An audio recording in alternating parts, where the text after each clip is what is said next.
వంకాయ దోసకాయ పచ్చడికి ఈ వంకాయ ముక్కల్ని ఏం చేద్దాం, నీరంతా పోయే వరకు ఒక కళాయి తిప్పుకోండి. ముక్కలకు సరిపడా నూనె వేద్దాం. ఒకసారి తిప్పి మీడియం ఫ్లేమ్లో పెట్టి మూత పెట్టి వేయించుకున్నాం. కొంచెం పక్కకు జరిపి వంకాయ ముక్కలకి సరిపడా పచ్చిమిరపకాయల్ని వేసేద్దాం. మూత పెట్టేద్దాం. మగ్గిపోయినవి ఇంకా పచ్చడి నూనె వేసుకుందాం. వేయించిన పచ్చిమిరపకాయలు వేసేసుకుందాం. జీలకర్ర, పసుపు, తగినంత ఉప్పు, కొంచెం చింతపండు పులుసు వేసి నూరేద్దాం. 3 ఎల్లుల్లిపాయ గబ్బాలు పెద్దయ్యమ్మ, అందుకని 3 వేసాలి. ఒక్కొక్కరికి ఇష్టం చూసి వేసుకోండి.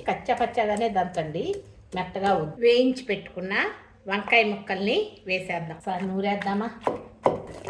ఇలా నూరుకొని ఒకసారి ఇలా అనేసి దోసకాయల్లో ఉన్న గింజల్ని ఇవి కూడా బాగుంటుందమ్మా టేస్ట్. ఒకసారి వేసుకొని చూడండి.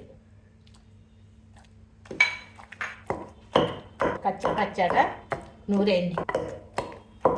సన్నగా తరిగిన దోసకాయ ముక్కలు కూడా వేసేసేద్దాం. ఇలా దంచేయండి.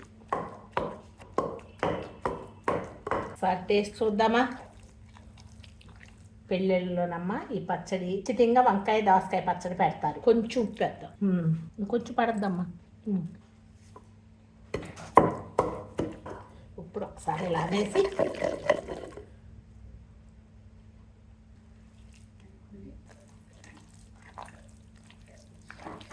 ఇలా మొత్తం అంతా కలపండి. దీంట్లో అన్నం వేసుకుని తింటే అద్భుతంగా ఉంటుంది.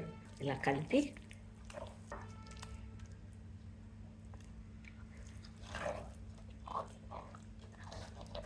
తీసేద్దాం. ఇంతేనమ్మా, సింపుల్గా వంకాయ దోసకాయ పచ్చడి. పెళ్ళిళ్ళలోనూ ఎవరైనా గెస్ట్లు వచ్చినప్పుడు కూడాను చాలా ఎక్కువగా చేసేవారు.